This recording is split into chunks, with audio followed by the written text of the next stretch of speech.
aminao hoe toano zay fanamasina, toano zay mba ho discipliné, toano zay mba tena ho manara-penitra ny fiarahanay aminao Andriamanitra, toano zay mba akato le zavatra rehetra zay nambaranao mba tsy hahatonga anay iriary andehandeha fahatany fotsiny eto amin'ity fiainana ity.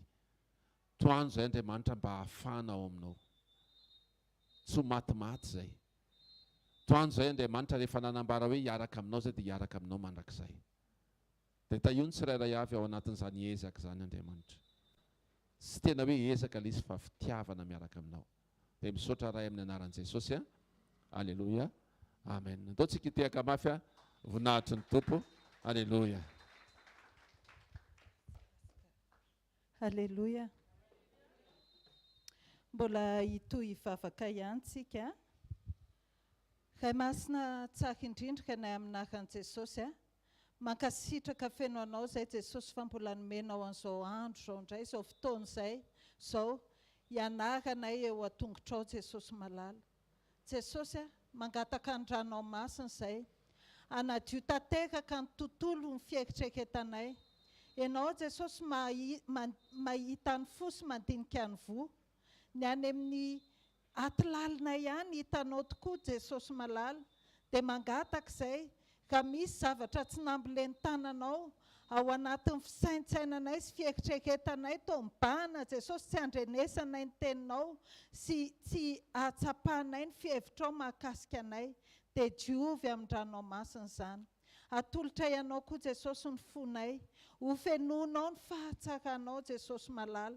Mangataka izay Jesosy ongoty ao anatinay ny faharatsiana rehetra Jesosy malala, izay hevitra mampisaraka anay aminao. Fa aoka ny teninao rery no velona ho tonga fiainanay a, dia rainay mandrakizay Tompo ny anaranao. Amen. Faly miarahaba-tsika amin'ny anaran'i Jesosy indray a, dia herinandro vaovao ty dia matokian'Andriamanitra fa hitondranao vaovao indray izy. Amen. Sekoly famahana olana androany, dia fantatrao tsara fa ny andohany zao tontolo zao dia nanomboka tao amin'ny tokantrano.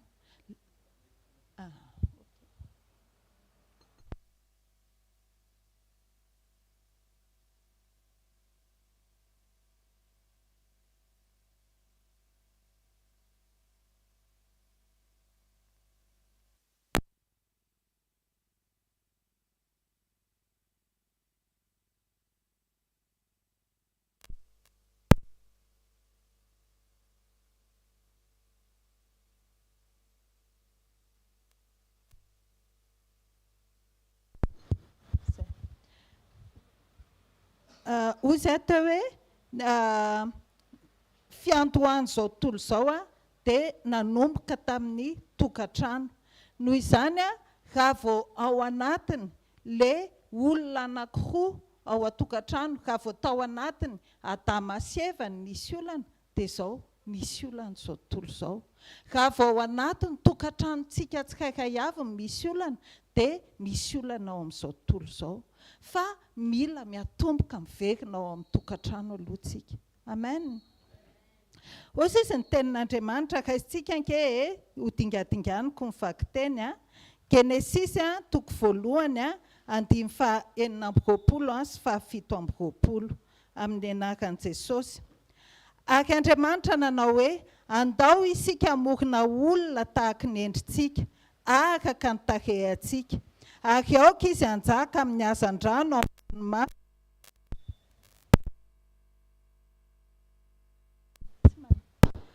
ary aoka izy hanjaka amin'ny hazan-drano amin'ny ranomasina sy ny voromanidina sy ny biby fiompy sy ny tany rehetra ary ny biby rehetra izay mandadina mikisaka amin'ny tany.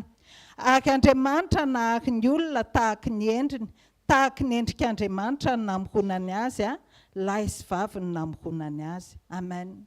Ahoana ozy izy ny tenin'Andriamanitra? Andriamanitra ozy izy a, nahary ny olona tahaka ny endrik'Andriamanitra.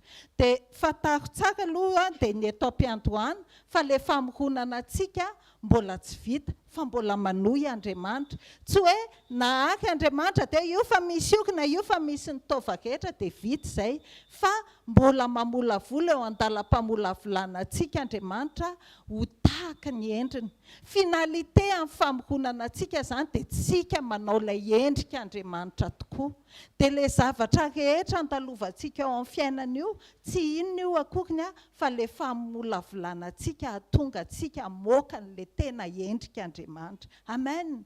Dia izay mampatonga ny tenin'Andriamanitra miteny hoe misaoka amin'ny zavatra rehetra fa izany ny sitrapon'Andriamanitra ao amin'ny Kristy Jesosy ho anareo. Amen.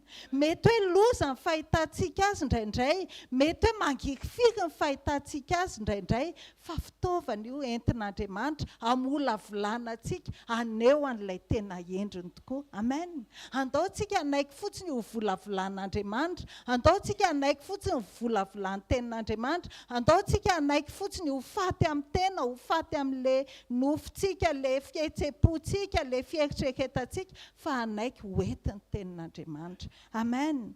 Dia vakitsika nge Genesis toko 2:17. Genesis toko 2:17 amin'ny anaran'i Jesosy. Ary vovon-tany namoronan'i Jehovah Andriamanitra ny olona, ary nofofony fofinaina mahavelona ny vavorony dia tonga olombelona izy. Amen.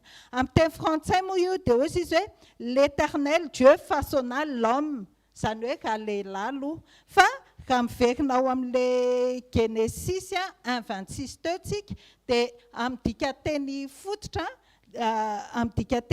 dia hozy izy hoe puis Dieu dit faisons l'homme hozy izy, fa tao anatin'io l'homme io, tao anatin'ny Adama io Andriamanitra efa nahita ny Eva, satria ny conjugaison aorianan'io hoe qu'il nous ressemble, il avec S ilay izy, izany hoe pluriel. Adama no ny foniny fa Andriamanitra efa mahita ny Eva tao anatin'ny Adama, ary efa hitany hoe i Adama sy Eva tokony hitovy amin'Andriamanitra. Dia ao amin'ilay Genesis toko 2:17 dia hozy izy hoe l'Éternel Dieu façonna l'homme avec de la poussière du sol, il lui insuffla dans les narines le souffle de vie et l'homme devint un autre vivant. Izany hoe i Adama zany nanaiky ny volavolan'Andriamanitra. Tsara ovy tsara fa ao amin'ny tokantrano, miainga ao amin'ny tokantrano foana ny firenena, tsy firenena ny firenena ka tsy miainga ao amin'ny tokantrano. Tadio fa Adama sy Eva reky ny atombohan'izao tontolo izao. Zay. Dia izay mila manaiky aloha raha tianao hoe hivany ny olana fototra dia izao, ianao aloha raha lehilahy manekeo volavolan'Andriamanitra. Amen. Tadio tsara fa ilay vovoka iny ny raisin'Andriamanitra, ny volavolany, ny fetafetany fa rehefa nasiany ny fofinainy dia tonga olona izy. Raha ohatra tsika tsy manaiky ny tariny fanahy masina izay efa napetrak'Andriamanitra ato anatintsika dia olana foana io fiainana io. Na ataoko raha hoe indraindray tsika mieritreritra hoe rehefa tomombana ny confort matériel dia milamina, mety ny asa, mety ny fidiram-bola, mety ny zavatra rehetra dia miadana. Non, tsy izay ny fiadanana, fa ny fiadanana itsika manaiky ho entin'Andriamanitra. Hozy izy tsy inona ny tenin'Andriamanitra, izay mety ho taria amin'ny fanahin'Andriamanitra ny zanak'Andriamanitra. Andaontsika tsy hanao zaza sary intsony fa tena anaiky ho tarihan'Andriamanitra, ho tarihan'ny tenin'Andriamanitra, anaiky ho volavolany hamoaka n'ilay tena endriny tokoa dia ilay mifanahaka amin'ny teniny. Amen. Genesis toko 2:9 amin'ny anaran'i Jesosy. Ary Jehovah Andriamanitra nitondra an-dralehilahy ka namponina azy tao amin'ny Saedena hiasa sy hitandrina azy. Dia 20 ary Jehovah Andriamanitra nanao hoe tsy tsara ka ireka lehilahy dia hanaovako vady sahaza ho azy izy. Amen. Jereo ange teny ampiandohany raha lehilahy nanaiky no entin'Andriamanitra. Dia jereo ane tsy nahatsapa kokony izy hoe hoay ohatrany tsy ampy vady ange za zany. Fa satria izy teo amin'ny fanatrehan'Andriamanitra dia tsy tsapany le tsy ampy. Jereo tsara fa rehefa tsika mifeny fiombonana amin'Andriamanitra ninona fiainana eo ohatrany hoe tsy maninona fa ampy ahy ianao Jesosy, ohatrany hoe na dia misafotofoto ka manodidina fa ampy fiombonana amin'Andriamanitra ianao dia misy fitsahakana mahafinaritra izay ao anatinao. Fa teneniko anao fa na feno ka manodidina nefa tsy ampy fiombonana amin'Andriamanitra ianao, ohatra misy tsy ampy io tadiavina foana, ohatra misy zavatra tsy mety mahatonga an'ilay fahafapo foana satria tsy eo Andriamanitra. Tadidio fa ny ilayntsika mihoatra tsy iza fa Jesosy Kristy. Amen. Dia izao tsy Adama no nanana an'ilay fahatsapana hoe ohatra mibanga izany, fa izao Andriamanitra ny hevitra izay mety hahasoan'ny Adama. Mety hoe hatramin'izao aloha tsy mahita ankoatran'ny olana ianao, fa izao fantaro tsara fa Andriamanitra mihevitra anao. Amen. Fa izao fotsiny tsy azony atao hanery anao any amin'ny lalana izay tendreny hitondrana anao. Izy maneho amintsika isan'andro isan'andro hoe tia ny lalana ka izory, fa raha tsy manaiky tsika tsy afaka manery antsika Andriamanitra satria efa nomeny antsika ny safidy. Dia izao Andriamanitra ny teny hoe tsy tsara raha irery lehilahy, izany hoe efa nihevitra ny hahasoan'ny Adama izy, dia hoy izy hoe anaovako vady sahaza ho azy izy na hoe mpanampy tandrify. Amen. Raisitsika ao amin'ny Genesis 2:1-20 amin'ny anaran'i Jesosy manao hoe ary Jehovah Andriamanitra nahasondritory andra-lehilahy ka dia natory izy. Dia naka ny taola-tehezany anankiray izy ka nanakombona nofo solony. Ary ny taola-tehezana izay nalain'i Jehovah Andriamanitra tamin-dra-lehilahy dia nataony vehivavy ka nentiny tany amin-dra-lehilahy. Ary hoy ra-lehilahy, ankehitriny dia taolana avy amin'ny taolako sy nofo avy amin'ny nofoko ity dia atao hoe vehivavy satria lehilahy no nanalana azy. Ary noho izany ny lehilahy dia andao ny rainy sy ny reniny ka hikambana amin'ny vadiny ary dia ho nofo iray ihany izy roa. Amen.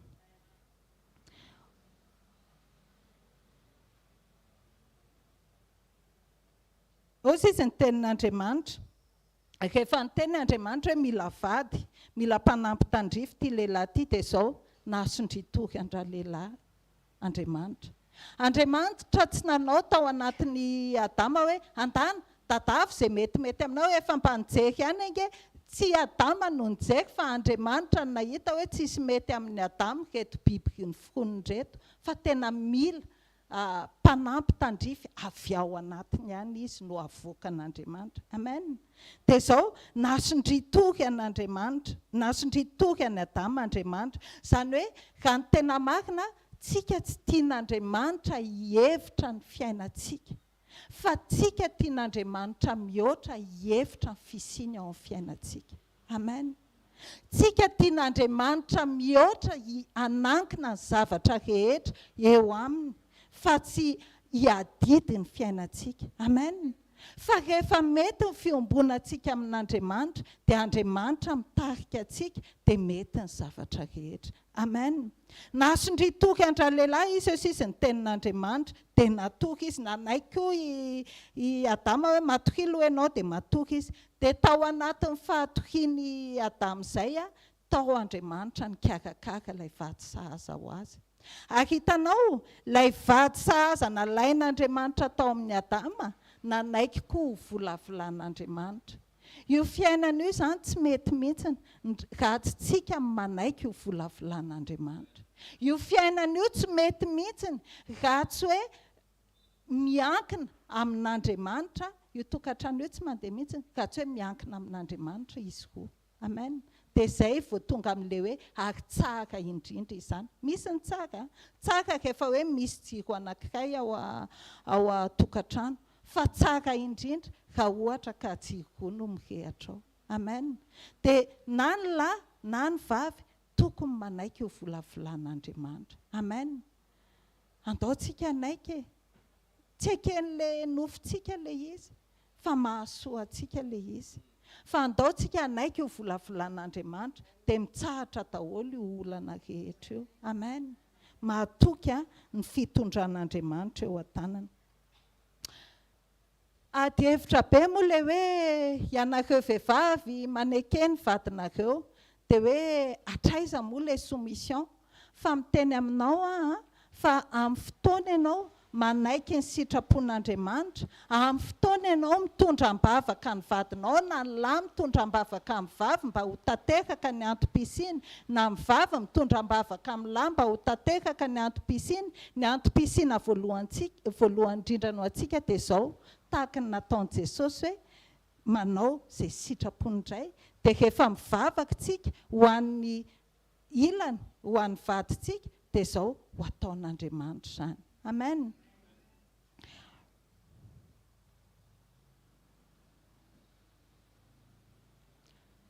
Ny dirako aloha zany voalohany mbola misy olona tsy nahoarinako dia ny zavatra teneniko hoe inona mission antsika vehivavy dia mission antsika vehivavy voalohany namorona an'Andriamanitra ny Eva ho mpanampy tandrify any Adama dia izao miampijoro any Adama.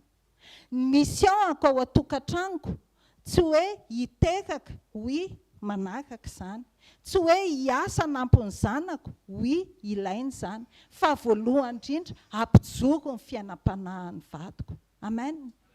Tsy ho tonga vesatra ho azy indraindray manko tsika hoe ianao ny lohan'ny tokantrano, ianao zany tokony mpisorona dia izay sy ny ankizy manao izay tianay atao. Non, tsy izay.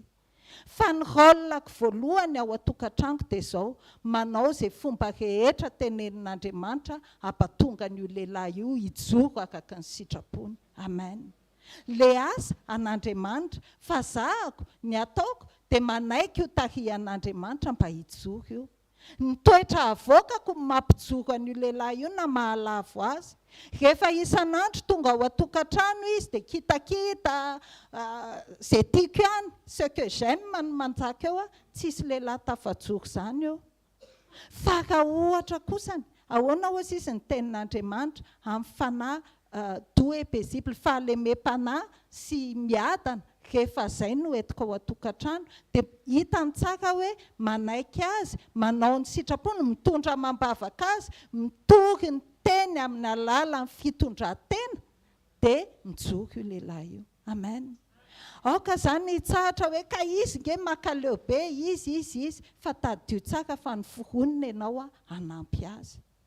Jereo anie i Adama nahazo baiko tamin'Andriamanitra hitandrina ilay hazo voarary. Fa zao rehefa tonga i Eva ka tsy ampy fiombonana tamin'Andriamanitra satria ka mba nanaiky tena mivolavolana hatramin'ny farany Eva, raha nanaiky Eva ho ampijoroan'Andriamanitra tsara dia tsy voarebirebin'ny Satana izy. Fa rehefa nomeny Eva anomena rana fifatohana dia tonga nandavo an'ilay tokantrano ilay izy. Tandremo aoka tsika tsy ho poizina ho ao amin'ny tokantranontsika. Indraindray fitondran-tena, indraindray fiteny, indraindray zavatra atao mampatonga antsika lasa poizina aloha ao amin'io tokantrano io. Indraindray fijerintsika tadio tsara fa tsy le azo akory ny séduirany Eva hoe tia ho ano. Fa ny fifatohan'ny Eva ny nandavo azy satria ny maso nijery ary ny sofiny nomeny an'ny Satana hiaino an'ny Satana. Omenao an'izy ny fifatohanao, omenao any tenin'i Jesosy ve? Raha ohatra Eva ka hoe napepito i Adama hoe zao didin'Andriamanitra tsy azontsika kitihana hono io azo ao afovoan'ny sa io. Dia izao raha nandalina an'izay, ny saintsainan'izay andro aman'alina Eva dia izao tsy ho lavo tao amin'ny fakam-panahy izy. Fa satria ny fifatohany tsy nomeny tamin'izay ny tenenin'Andriamanitra fa nomeny tamin'izay ny tenenin'ny Satana ary niaino ny feo an'ny nofiny izy hoe ohatrany tsara tokoa ty raha hoanina, ohatrany mety kosa ny angeza mitovy amin'Andriamanitra izany, nanomboka nandeha fieritreretany hoe ohatrany ratsy loha ilay Andriamanitra fa tsy tia ny hitovy aminy izay. Hitanareo mandeha daholo noho ny feo anankiray no mibitsika anankiray mangataha amin'Andriamanitra arovo ny varavara ny sofiko. Amen. aoka tena hoe ho voako mivakavaka ny sofiko mba tsy apiditra izay fakofako rehetra ako mety andavo aho ary ovy ny fijery masoko mba tsy ahampatonga hanohitra ny sitraponao hanohitra n'izay lazainao sasao amin'ny ranomasina ny fisaintsainako mba tsy hieritreretako ny zavatra izay mihoatra fa hieritreretako ny sitraponao rery ihany amen dia izao rehefa nanokatra ny vagavaga ny fahatsapany sy ny fihetsem-pony efa dia lavo tao amin'izay niraran'Andriamanitra ary tsy vitany hoe nijanona tao aminy izy tao amin'izay fa nila izy ny zara ny faharatsiana ny tsy fahankatoavana teo amin'ny Adama ka lehilahy toeka tsara ao an-tongotr'Andriamanitra ianao fa nay ane Adama nitoetra tsara tao an-tongotr'Andriamanitra nay ange Adama niombona tamin'Andriamanitra dia mety tsy ho voahosina ange ny olona satria raha nijory Adama miteny hoe raha vehivavy tsy mety izao fa izao no lazain'Andriamanitra dia izao mety mijory raha vehivavy mety mifona tamin'Andriamanitra ry zareo dia mety tsisy ozona azonao ho sisy ny tenin'Andriamanitra tsara ndrona noho ndray fa raha misy lavo dia misy manangana raha ohatra ianao mahita fahalavona ao manodidina anao aza anisan'ilay hoe reny koa ka dia izao manampitrotraka fa aokontsika ho mpanangana foana amen aokontsika ho mpanarina fahotana mba sainy kely ange mba tianao ve ka ohatra ka ny zavatra rehetra tsy nety nataonao ny tabatabahan'Andriamanitra amin'ny olon-drehetra ka nahoana ianao no manao an'izany misy zavatra ange ianao manongy tena tsy te hihevitra kokony hoe za moa dia efa navita an'izaoko tena hoe menatra ny tenanao ianao dia izao rehefa tsy tianao atao amin'ny tenanao dia aza atao amin'ny olona amen izay vehivavy tsy nijoro tsy niombona tamin'Andriamanitra dia nandavo ny tokantranony dia tonga hoe fahalavona tanteraka tao amin'ny tokantranony fa hijery indray tsika vehivavy anankiray nijoro tao amin'ny sitrapon'Andriamanitra izy dia voarina ilay tokantranony raisitsika ange ny zavatra tiako marihana alohan'ny hanohisako dia izao tadio tsara fa Adama sy Eva mandan-ten'Andriamanitra izany hoe nomen'Andriamanitra planina sy fikasana ho atao tao amin'ny Sahetena fa izao noho ny tsy fijoroan'izy ireo dia tsy tanteraka ilay fikasana aokontsika tsy hihevitra hoe anakinan'Andriamanitra zavatra dia mieritreritra hoe azoko atao daholo izany ny zavatra rehetra Andriamanitra tsy azo vazivaziana rehefa miteny izy hoe izao ny tokony arahana dia arao ilay zavatra asen'Andriamanitra arahana iny fa tsy hoe ianao akory efa hoe nanao asa be ohatr'izao ianao efa omeny révélation ohatr'izao ianao efa mpamatsy be ao amin'ny asan'Andriamanitra dia hoe afaka misaute amin'ny zavatra tenenin'Andriamanitra fa tsy maintsy manaiky an'izay tenenin'Andriamanitra tsy misy fepetra amen raisitsika ange ao amin'ny Exodosy toko 2 andimy-telo-amby-roapolo ka hatramin'ny 15-amby-roapolo amin'ny anaran'i Jesosy ny soramandry moa dia hoe nisehoan'Andriamanitra tamin'i Mosesy sy nanirahany azy hanafaka ny olona ary tao anatin'izany andro maro izany dia maty ny mpanjakan'i Egypta ary ny zanak'Israely ny sainty noho ny fanompony ka nitaraina ary niakatra tany amin'Andriamanitra ny fitarainany noho ny fanompony ary Andriamanitra nandray ny fitarainana dia nahatsiaro ny fanekeny tamin'ny Abrahama sy Isaka ary Jakoba ary Andriamanitra dia nijery ny zanak'Israely ka nahafantatra azy tsara ovy tsara tao alohan'io izany Andriamanitra mahita foana ny zanak'Israely fa tsy fantany ny zanak'Israely fa tamin'ny fotoana ny zanak'Israely tena nanapa-kevitra hoe tena hikatsaka an'Andriamanitra tokoa tena hoe nitady an'Andriamanitra dia nahita ny zanak'Israely Andriamanitra ary nahafantatra azy ary nandray ny fitarainana tadio tsara fa talohan'io 300 taona talohan'io efa andeha foana ny zanak'Israely fa izao tsy fantatra Andriamanitra izy fa tamin'ny 300 taona taty aoriana vao nahafantatra azy Andriamanitra dia zavatra nanankiray indray niseho tamin'ny Mosesy.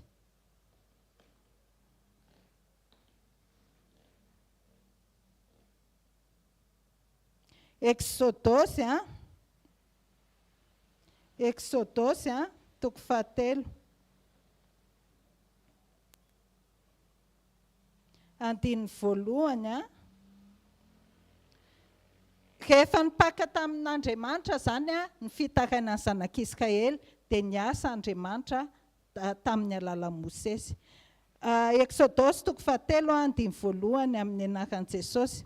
Ary Mosesy niandry ny ondry amanosiny Jethro rafozany mpisorona tao Midianina, dia nitondra ny ondry amanosy tany ankoatry ny efitra ka hankany Horeba tendrombohitr'Andriamanitra. 7 Ary hoy Jehova, efa hitako tokoa ny fahorian'ny oloko izay any Egipta, ary efa reko ny fitarainany noho ny ataony mpampiasa azy, eny fantatro ny alahelony. Dia efa nidinao izao hamonjy azy amin'ny tanan'ny Egiptianina, ka hitondra azy hiakatra hiala amin'izany tany izany ho any amin'izay tany sosy malalaka, dia any amin'izay tany tondra-dronono sy tantely, any amin'ny tanin'ny Kananita sy ny Etita sy ny Amorita sy ny Perizita sy ny Hivita ary ny Jebosita.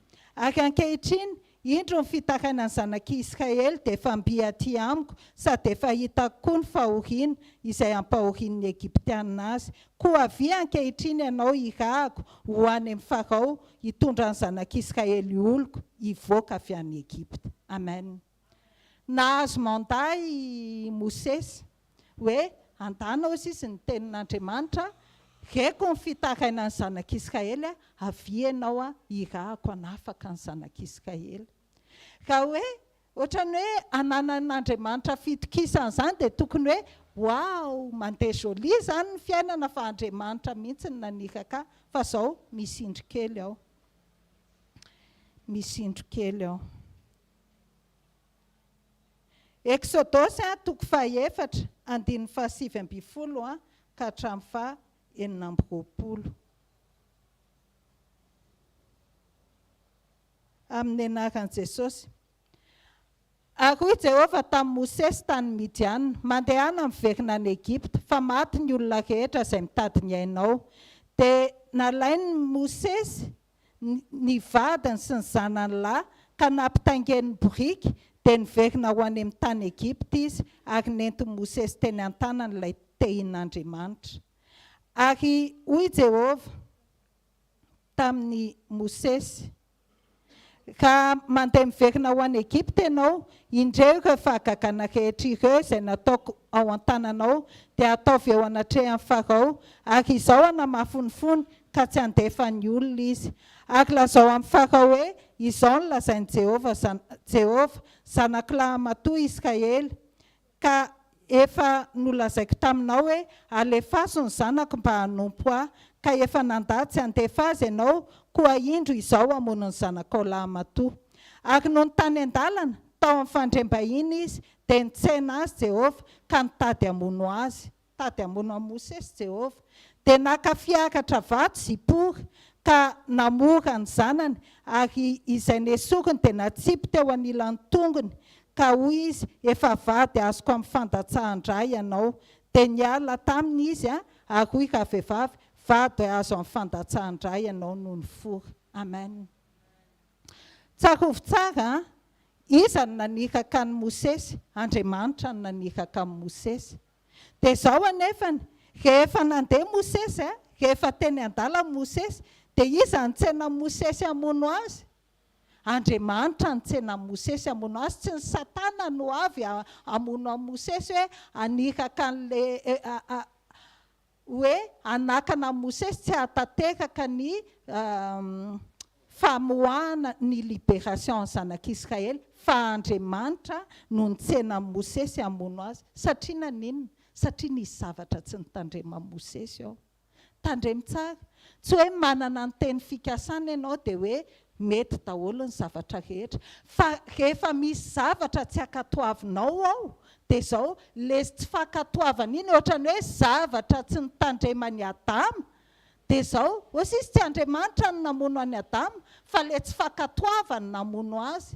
Eto koa mety diso ny fanokatra hoe Andriamanitra no hoe tamy hamono amin'ny Mosesy fa ny tsy fankatoavany Mosesy ny zavatra nytenenin'Andriamanitra no ahafaty azy fa hisaokana an'Andriamanitra fa izao.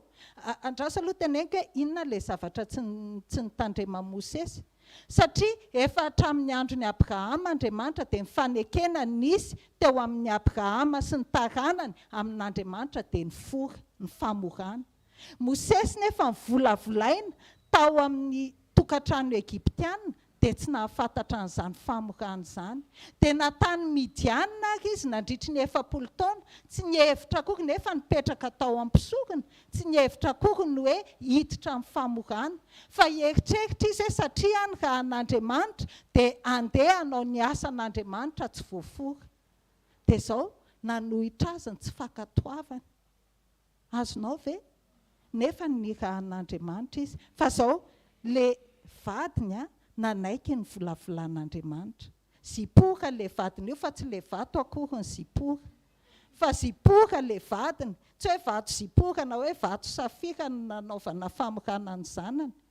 Fa Zipora ny anaran'le zanany dia le vadiny nanaiky niaino ny sitrapon'Andriamanitra. Dia nahatakatra le vadiny hoe ny hahafaty an'ity rangahy ny tsy nanatanterahany izay zavatra nytenenin'Andriamanitra. Satria alliance ny famorana dia le vadiny tonga dia nanana réflexe hoe ho faty ity rangahy tsy hahatanteraka ny libération zanak'Israely noho le tsy fankatoavana fa nalainy ny vato ny forany ny zanany voafora tao anatin'izay koa i Mosesy. Dia hitanao tanteraka ny famoahana ny zanak'Israely satria nisy vehivavy nijoro teo nampijoro ny vadiny tao amin'ny sitrapon'Andriamanitra. Raha tenenina ianao hoe maneke tsy fahalavony izany, tsy faiblesse izany. Fa ao anatin'io fanekenao io, ao anatin'ny fankatoavanao io no idiran'Andriamanitra tsehatra. Izao tsy hoe famorana amin'ny nofo intsony fa forainy fonao. Forainy fonao dia tsy hiteny akory ianao izay nge ny antony amorako an'io lehilahy vadiko io e. Izay mihitsy no nanaovako toetra mba hampatonga azy voafora. Non ka, tsy izay. Fa forainy fonao teneno amin'ny fahalemem-panahy ny vadinao mba hanaraka an'ilay sitrapon'Andriamanitra. Fa hijoro ny tokantranonareo dia ho ankasitrahan'Andriamanitra hivahany olana rehetra. Amen. Ndao tsika hitsangana hivavaka dia handroso ny mpanompon'Andriamanitra manaraka. Jesosy mankasitraka feno anao. Dia sy mankalaza ny anaranao izay satria tena hoe fanatitra, mety hoe fanoloran-tenanay mampiasa vatana be Jesosy. Indraindray no eritreretinay hoe ahazonay ilay fankasitrahanao. Fa ny tena ankasitrahanao anay dia izay mankatotsy izy fepetra izay rehetra teneninao na mety amin'ny nofinay na tsy mety amin'ny nofinay. Manaiky izay Jesosy. Manaiky izay ny hovolavolany ny teninao. Ary tsy manana toeran-kafa izay Jesosy ankoatra ny ao an-tongotrao. Mangataka izay Jesosy ka hamakivaky an'ity herinandro vaovao ity indray. Mba tsy hisy n'inona hampiala anay eo an-tongotrao. Tsy hisy n'inona hampiala ny fifatoanay eo aminao fa hibanjina anao izay. Misaotra betsaka Jesosy. Amen. Tehaka tsika andraisantsika ny mpanompon'Andriamanitra. Mbola faly miarabanao indray tratran'izao herinandro vaovao izao. Ary za mety fa faly ny tompony anaiky ny antsony ianao. Fa mana olona androany tsy dia hoe olona misy olana daholo tonga eto, fa ny olana indrindra dia ny olona tafasaraka amin'Andriamanitra. Dao tsika mbola hivavaka misaoratra Jesosy ny amin'ny fitiavanao anay. Amin'ity herinandro vaovao ity tompo dia tsapanay ny fahomponao izay tompo ny hoentinao izay reto sy ny mpanaraka direkta izay hiaino anao. Ary ihany koa tompo hiasanao ary hoentinao hahafahanao ao anatin'ny tena olana lehibe dia ny tsy fahalalana satria ny tsy fahalalana ao izay ny teninao dia mitondra makana fandringanana. Mitaria foana fanay masino, manjaka fanay masino. Aoko anao hanapako anatin'ny tsirairay ary aoko anao hanjaka amin'izao fotoana izao. Amin'ny anaran'i Jesosy tompo. Amen. Afaka mipetraka antsika. Fankatoavana. raha zavatra nambara teo zao a nambara pasteur teo a dia hoe vehivavy makatò fa tsy vehivavy ihany fa lehilahy ihany koa mila makatòtsika satria zay akataovantsika ihany manapaka amintsika ary tsika olombelona dia mizavatra tsy tamaso ny feantsika amen za ianao a dia maneke fezin'Andriamanitra fa fiadanana ambadika an'izany amen famana olana zavatra napetraka ny tompo ao anatiko ato a dia raha somary manao jery totika kely tsika tamin'ny andro fampanjaka tany amin'ny tamita taloha rehefa miady ny fanjakana anankiroa dia ny zavatra kendreny le mpifahavalo raha ohatra raisintsika tamin'ny androny aba zao a dia ny asiranina hoe mpanjaka sio zay ny asiany voalohany aloha asio ny mpanjaka aloha fa raha vao maty ny mpanjaka nahazo babo ny mpanjaka dia tonga dia resy ho azy ny firenena ary ny faharoa rehefa ataontsika hoe babo le ohatra zany hoe nanao tsy mety toetr'Andriamanitra zany Israely a dia natolotra Andriamanitra tamin'ny fahavalony dia inona indray zavatra faharoa ny taon'ny fahavalo tamin'izany fotoana izay ny tempoly satria ao amin'ny tempoly ao no misy ny arena be eo tany resantsika dia fahatelo a tsy dia rano loatra le vahoaka fa asiany inona izy ty asiany mpanapaka fotsiny eo a na asiany mandoa hoetramin'ny isan-taona le fanjakana anankiray raha mbola eo ambanin'ny fahababony ihany hitantsika ary io zavatra io zay le tamin'ny ary ny testamenta taloha araka ny tenin'ny pasteur teo a hoe taloha ny vatana ny forana dia izy vehivavy ofo afaka zany zay vehivavy fa amin'izao fotoana izao a ny fontsika mihitsy ny forana vehivavy tsy dia mahafantatra zany hoe zao moa fa misy ilay hoe circoncision à l'américaine sy ny tariny reny a tsy dia marary fa tamin'ny andro taloha tena ny lehilahy moako le mpandeha ny forana fa tsy dia misy loatra angamba amin'ny fandroany fa marary izy io ary ohatran'izany ihany koa ny fo ohatra marary le izy a fa amin'ny fanantenan'le famorana ny fo a dia miankina amintsika manaiky tsy manaiky fotsiny alleloia tadidiko tsara tamin'iza vao nanompo an-tompo dia tompo tefeo ao fa asiana raccourci zany nefa tsy maintsy mandalo an'io tsy tonga ny kanana ianao a raha tsy mandalo hevitra aloha alleloia fantantsika tsara fa zavatra zay tena araka ny teny teo tena asiany fahavalontsika dia inona ny misy ny tempolitsika dia ny fonitsika ty io zany no ataony devoly voalohany hoe mampisaraka antsika amin'Andriamanitra inona mahatonga antsika tafasaraka amin'Andriamanitra ataony devoly satria io le mpanjaka antsika rehefa antsika mandray ny Jesosy eto zany resaka zanak'Andriamanitra eto a hoe inona mahatonga anao zay mahatafasaraka anao za amin'Andriamanitra zay ny tena kendrehany fahavalontsika alefany le zavatra jereny hoe tamin'ny Jesosy narainy devoly fanahy a devoly oa tsy makafananao zany zavatra tsy fahalemenao sy zavatra diavinao zany zay mahatonga antsika hoe tsy mifantoka amin'ny tany ity marina hoe mizavatra ilaina eto fa tsy mifantoka amin'ny tany ity zasy ianao fa raha ataontsika hoe olona bijangajanga dia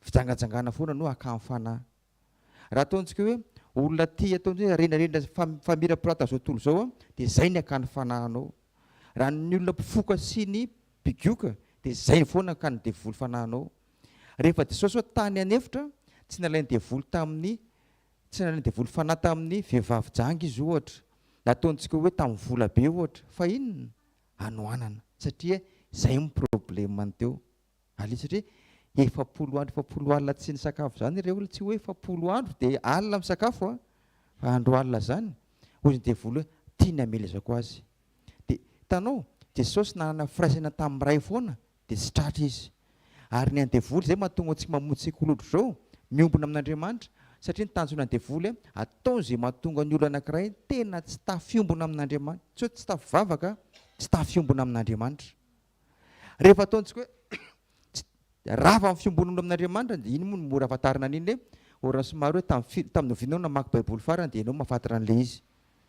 tamin'ny vinao ataontsika hoe zaho raha no tena tsy mbola nivavaka satria efa manomboka tady io resy tsy Andriamanitra ny resy fa itsika tady resiny le fahavalo. Manarakaraka zavatra rehefa manomboka tafasaraka amin'Andriamanitra ny olona anankiray dia mifony asiany voalohany. Zay mahatonga n'Andriamanitra, zay mahatonga ny Jesosy manao hoe tandremo fonareo metra ny tokony tandremana fa avy eo no iaviany aina. Dia sambatra madio pozy Jesosy fa izy nahitan'Andriamanitra. Amen. Tena mety tontsika nadio be mifonao ny ala avy anatrano dia heverinao hoe madio manam-parevony andro iny. Tsia. Fa dia volo mitady izay mahatonga an'io aloto foana satria io narenanao io. Tena nakaikinao hoe io fo io hoe io fonao hoe io narenanao hoe. Amen. Nanay tsy fantarantsika hoe arenanao ny tsy haiko hoe le vola sy le zavatra anatrano tsy io narenanao fa io andahoanao ndray androany ilozanao pasteur teo fa ny zavatra anankiray tena arenanao dia mifonao io mila tandremantsika isan'andro isan'ora ary isan-tsekondra. Ary ataony devoly inona mahatonga an'io fo io tena ataontsika ho lasany ataony zavatra maro samihafa ary io manomboka amin'ny ao an-tanànao io no hoentina androtony fonao eo manodidina antsika. Aleloia. Ary io na antsika zanak'Andriamanitra ary raha mijery tsika tantaran'ny olona anankiray ao amin'ny bokin'ny Samuela mba zanak'Andriamanitra mataontsika hoe olona mba tsara fitondratena ihana ren'ny Samuela. Ihana koa mba ny zavatra mba niriny tahaka anao sy tahaka. Fa rehefa tamin'ny fotoana anankiray lasany devoly ny fony ihana dia naninona ny fahantoka nakany amin'ny rafiny foana na fivavaka ny ary dia momba le mody asiana teniten'Andriamanitra foana hoe makady Jehovahandriamanitra eo fa ny tena marina le fony efa tsy madio intsony ka na nivavaka ary dia lasa vavaka maloto tsy nahazo ninina izy. Dia ozy ny baiboly naninona hoe nataon'Andriamanitra momba ihana zany hoe Andriamanitra misy nahamomba ny ihana dia ina koa ary zany izy anao satria rehefa manomboka ataontsika hoe io fontsika io maloto dia manomboka tsy momba an'Andriamanitra fotsiny eo amin'ny fiainan'olona anankiray. Tenenina mora zany fa tsika mila misafidy mila ataontsika fantarantsika hoe arenantsika ny fontsika io. Aleloia. Rehefa arena mitsapanao reny arovanao io. Zao ataontsika hoe vidina volamena zao efa tsy haiko 3 millions mahery ny gramany volamena anankiray. Ary za mahatonga ny olona mandeha voaka dia manao tsy le tena le anna le volamena fa zavatra hafa rehefa monjy seremonia vao manao tena izy satria lafo be iny dia tovy mihatra lavitra zay ny fonao. Indrindra moa zany hoe diamondra zany ohatra hoe diamant zany tena hoe lafo be tena arovana be dia tovy mihatra lavitra zany fa tsapantsika fontsika io. Tovy tsapanao hoe ty foko ty tena arenako ty tsy manam-paharoa io. Aleloia. Ary zany anga hitantsika le hoe misarisary zay hitako any amin'ny Facebook hoe raha piégé iny izy ty le orsa dia misy le piégena orsa reny raha voalavo dia zao fa raha hoe piégé ny vehivavy dia le inona ny pietra ty hoentina eo ohatra hoe raha babo le tovolahy na le rangahy le vehivavy anankiray dia tonga dia lasa ny fony. Aleloia. Dia rehefa lasa ny fony dia zay matetika ahitantsika hoe misy fotoana le vehivavy misy fotoana le mijaly ampizanisendra le lehilahy ratsy fanahy zany dia ampahoriny le rangahy avy eo amin'izay satria fa babo ny fony. Zay mahatonga antsika hoe fonao io tsy hoe akory le mivady resako fa ataovy izay matsapanao ny lafo be io tena arena be anao io dia omen'Andriamanitra. Fa ihana reny Samuela rehefa ataontsika hoe ihana reny Samuela rehefa ataontsika hoe tena hoe naloto ny fony dia tena sy nahitan'Andriamanitra mihitsy izy lasa mifanotra nataon'Andriamanitra momba ihany. Tamin'ny fotoana anankiray izy tsapana fa mila teny hoe arena ny fony diovy ny fony dia naton'Andriamanitra izy dia nanomboka henin'Andriamanitra mivavaka ny ihana rehefa eo amin'izay. Ary fivavaka ny ihana tamin'izy tao amin'Andriamanitra sy tao amin'Andriamanitra tsy mitovy. Amen. Satria rehefa madio fonao na ny zaka hoentinao mbavaka ary madio le zaka le akasitran'Andriamanitra sy tian'Andriamanitra. Fa le mpisorona anankiray verina hoe tena hoe tsara indreny nanana fomba fijery maloto tamin'ny ihana manao hoe raha vehivavy ajaonony tokanao io tsy fisotoka ato. Dia jereo fomba madio ny tsy mba tena hoe tsy niteny ihana manao hoe mpaminany tsy mahay ty ohatran'izao aza atao rasy dia ataonao rasy ny ankizy vavinao fa mamboraka ny alahelo koa eo amin'Andriamanitra. Hitanao na le fomba fiteny efa madio fo ny olona anankiray hafa mihitsy tsy mitovy mihitsy toko fanora mihitsy ny ihana sy elim-pisorona. Amen. Hany ka ninon'Andriamanitra ny fivavaka ny ihana. Zay mahatonga antsika hoe tsy hoe kory zava-rangatantsika ne tsy misy tsy vitan'Andriamanitra fa ny fonontsika indraindray tsy ao. Jereo ne rehefa nentina ny zava-rangatany ihany tamin'Andriamanitra dia zaza anankiray nangatiny mba niraina ny madio fo madio fo ny amodina fitesteko hoe foko madio dia ohatrany hoe ampandaloviko hoe pasera vololona neny vaovao naran'olona tsirairay fa rehefa mizaka tsy milamina ao misy mikoesa foana eo hoe ile mitarika ary iny foana hoe tiany devoly aminao iny rehefa anao hivavaka iny dia naran'le olona le tsy mbola milamina taminy ampandalovina anatin'ny heritrretranao to tapaka hatramin'ny vavaka anao rehefa amin'izay nareo mbola tsy hatran'izany satria atao zay mahatonga fonao maloto. Alleloia. Dia zay mahatonga hoe ataova angatao fanahy masina ny inona ny hevitra ahafahako tena mitahiry ny foko adio sy anadiovako ny foko raha ohatra mbola tsy dia normal. Jereo tsara nefa rehefa maloto ny fo io maloto ny fomba fijery, maloto ny fomba fiaina, maloto ny tena leoko ny vava. Dia hoy Jesosy tsy izay miditra tsy miditra ny vava maloto ny olona fa ny zavatra miditra ny vava makany an-kibo izy mivoaka ny fivoahana. Tsy mandalo amin'ny fonao zany vary hohaninao io. Ilay sakafo matsiro be nohanao maly iny tsy makany amin'ny fo iny any an-kibo iny fa ny zavatra izay mivoaka ny vavanao avy ao am-ponao. Amen. Ka zay mahatonga antsika hoe izany tena atao izay mahatonga anao atao amin'Andriamanitra mba hadio ny fonontsika io amin'ny fotoana rehetra aza sina petina. Misy tantara kely anankiray zay ora somary manafinarana mazara kely ho an'izay mbola tsy naheno ary rapela ho an'izay naheno. Misy mpivady zany anatin'ny trano izy mivady dia misy fitaratra ohatrao dia misy olona manasa lamba eo tokotany eo. Rehefa manasa lamba le olona tokotany eo dia an'le vehivavy le nanasa lamba le lamba zany lamba fotsy dia ozy le ramatoa tamin'ny vady hoadray jereo le lamba sasany ozy lamba maloto dia any sady mbola maloto dia marina koa zany ozy rangahy dia teo zany zareo dia niteny zavatra n'importe quoi tsy nahita maloto le lamba sasany. Ny herinandro manaraka indray nanasa lamba koa le vehivavy mbola ohatran'izay dia sady niteny tereo asa nanina sy mba tafikasoka le fitaratra le tranonjareo ay maloto le fitaratra. Re maloto le fitaratra dia lasa ohatrany hoe ohatra maloto le lamba kay le lamba madio fa le fitaratra kay maloto dia ohatrany hoe maloto le lamba. Ohatr'izay koa tsika rehefa maloto ny fontsika dia maloto ny masontsika rehefa amin'izay. Hany ka na zavatra madio ary zavatra tsara ary lazaina fa ratsy foana. Hitanareo fa misy olona le hoe famela heloka reny raha anankiray tena ny anankiray vonona ifamela heloka anankiray tsy vonona io ve tsy mody inona koa ny tanjonan'io mody mifona inona koa zavatra ambadika an'io satria mbola maloto ny fony izay izy ve tsy mody manao an'izao dia amitahana rehefa amin'izay mody manao anao mody mifonafona nefa mbola tsy mivakory io satria mbola maloto ny fon'le olona. Amen. Dia ataony famelan-keloka le anankiray voavela fa izy tsy voavela. Inona moa famelan-keloka? Raha hoe olona tia misy heloka anankiray dia tia misy heloka anankiray dia famela ny olona anankiroa dia tia za mifona aminao mifona sy mibebaka amin'le olona dia mifindra makato ny heloka tia feno zany. Dia anankiray tia indray mifona ohatray koa dia tsy miverina makato fa miverina makany amin'ny Jesosy dia maivana rehefa amin'izay. Zay mahatonga ny olona rehefa avy mifamela reny maivana matsaro maivana satria heloka zavatra mavesatra iny. Fa raha vao ataontsika hoe io modimody ohatran'izao dia jeny lasa lenle anankiray sady dobla mandeha makato vao maika marary fo rehefa amin'izay. Amen. Ary fatantsika fa nareti-po dia io fahalotom-po foana izay ho mimbadika an'io. Amen. Na makany amin'ny dokotera na makary dia hoy Jesosy manao hoe tandre ny fonao ohatran'ny zavatra rehetra tokony tandremana fa avy eo ny haviany aina. Amen. Terizo madio fontsika amin'ny fotoana rehetra. Amen. Tsy ho fampianarana tsy hoe mahay an'izany na zany paster efa haiko fa tamin'izaho voanomboka voanandray baiboly dia izay ny tenin'Andriamanitra haiko voalohany tsara be sy ny ahafantarana izany fa aloha mpiarintsika isa-jegondra hoe efa madio ve ny fonao sa tsy madio. Alleloia.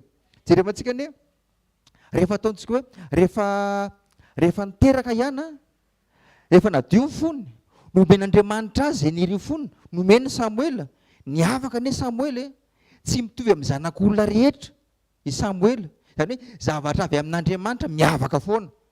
Amen. Fa itsika koa mila miavaka amin'ny fontsika mila miavaka amin'ny fontsika Aleloia. Niavaka Samuel mba niteraka any niteraka elim-pisorona fa tsy ohatrany zanakiana. Niteraka olona be deabe fa ny olona zay tena madio fo men'Andriamanitra zavara miavaka. Zay mahatonga ny le ten'Andriamanitra tamin'ny herinandro teo le hoe ranom-boaloboka fizina matsiro fa mbola matsiro lavitra ny ranom-boaloboka avy amin'Andriamanitra. Amen. Mbola matsiro lavitra ny zavatra avy amin'Andriamanitra le olona tsara foana. Amen. Naindray misy mahazavara amin'Andriamanitra ohatrany hoe vokatra amin'ny famirapo ty de mitozizika ohatra amin'ny likotoko 20 e. So dia manafotoana anaty olona tezitra anaty olona ty fa leo meko rariny ihany. Zany hoe nomena tsy tao anatin'ny fifaliana fa nomena tao anatiny iny izy ty fahatezerana. Fa rehefa fontsika ty reo olona tena madio tena omen'Andriamanitra antsika ny tena ny rehetrarehetra. Aleloia. Ao amin'ny vakitsika ny ao amin'ny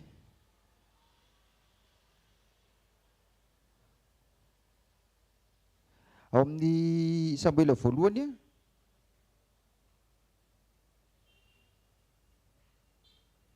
Samuela voalohany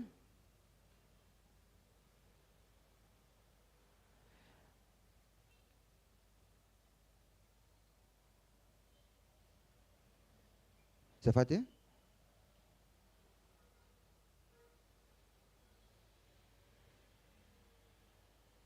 eo fiainantsika zany misy foana orany endrika rafy alefany devoly fiainantsika. Azonao iny andoto fontsika foana iny andoto iny lasa iny de lasa izy ianao maloto fosy mihoatra ny ana teo fa zao alohantsika tena hoe mivavaka mahatonga antsika tena hoe fifantontsika amin'Andriamanitra. Fa rehefa tonga ny fotoana anankiray hoe namoty ny Samuel na hoe ny saranono Samuel natery ny ana tany amin'le voadiny tamin'Andriamanitra hoe zanako ty raha omena zanaka dia maninona omeko an'Andriamanitra natery ny tany. Rehefa tonga tany izy tsy tsindrim-paingotra zany zay ny olona madio fo hoe hitanao araka ny teninao manao ohatra zao za lazainao mamony tsy nasiany teny an'izany fa nomeny fotsiny amin'ny fo madio hoe tiany zanako izy omeko anao izy hitanao na ny amin'le fanolorana le zavara nataony voady tamin'Andriamanitra tao anatin'ny fo madio sy feon'ny fifaliana. Dia Andriamanitra to dia nitsotra ny tanany. Tsy mampianatra anao za hoe inona fomba hoe ampitsotra ny tanan'Andriamanitra aminao. Mampianatra anao za manao hoe ataovy ny fonao fontsika tena adio an'ity Andriamanitra. Amen. Tehirizo ny fontsika amin'ny tendro an'ity hoeti ny fonao. Eto zao misy miendrika fahavalo miandry antsika eo ambaravarana eo anao zay andoto ny fonao. Raha olona lavitra anao ane tsy dia mataitra anao firy. Za zao maly zao avy namonjy zavatra tao ambadika tao. Kopen'le bany zay tamin'ny moto tena ohatran'izao tena nikasika fa tsy naninona tena saika samboaravara be to dia nataoko zay tena nanindriko ny foko hanadio ny foko satria ny zara sy naninona. Aleloia. Saika enjeko le bany dia ao anatiko misy iny tehirizinao foana fo tena hoe tena adio zany e. Aleloia. Misy foana io zany e.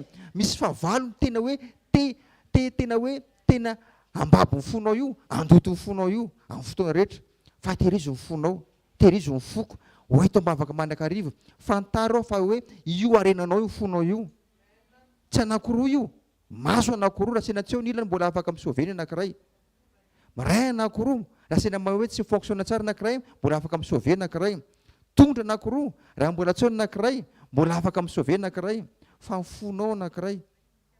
Aleloia. Ataovy zay afantaranao tena tiany tena arenako ty tsy voavidina amina miliara ty. Aleloia.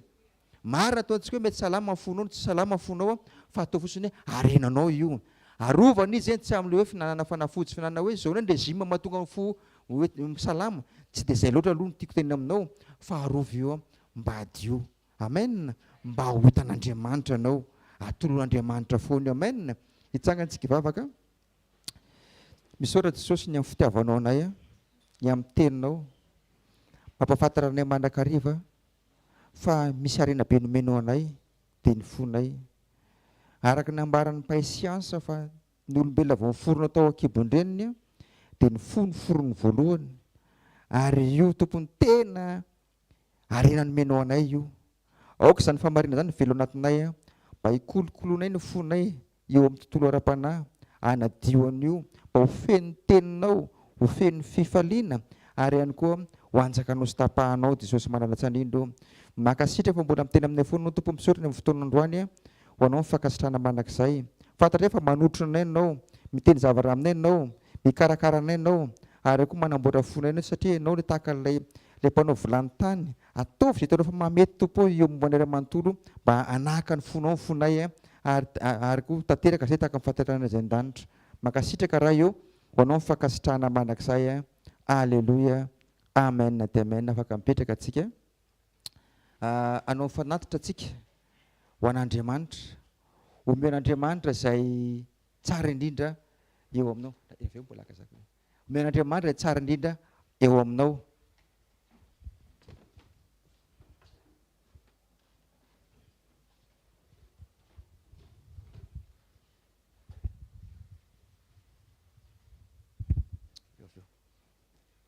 omen'Andriamanitra tsara indrindra aminao amen rapitso sekoly fanasitranana amen dia ny larobia sekoly tokantrano sy fitahim-panahy za mihita fa tsy dia le titre loatra dia anao aty fa mitady an' Jesosy raha mbola tsapanao tao amin'Andriamanitra anao ekeo ny fotoan'Andriamanitra anao matoa Andriamanitra mitaona antsika possible tonga ianao zay amen possible tonga ianao zay fa atsika misy ny tena hoe oka kely aloha posy loha Jesosy ataovy zay mahatonga anao tonga fandriandriamanitra rehefa tsapanao hoe asan'Andriamanitra ianao ny alakamisy dia misy fotoana anankiray zay mbola ahafahantsika mandintena ho an'izay afaka mivavaka fifatikanina eo amin'ny shalom eo an-tany mena amen raha manam-potoana ianao tena tonga avy aza le hoe tsy misakafo natao anaty miba anatin'ny saina fa iombona amin'Andriamanitra tady dy fa isaka tonga fandriandriamanitra anao dia mizavara kitiny sy amboarina foana ao aminao raha mbola misy possibilité tsy akory hoe rehefa tsy tonga anao dia ianao no tena hoe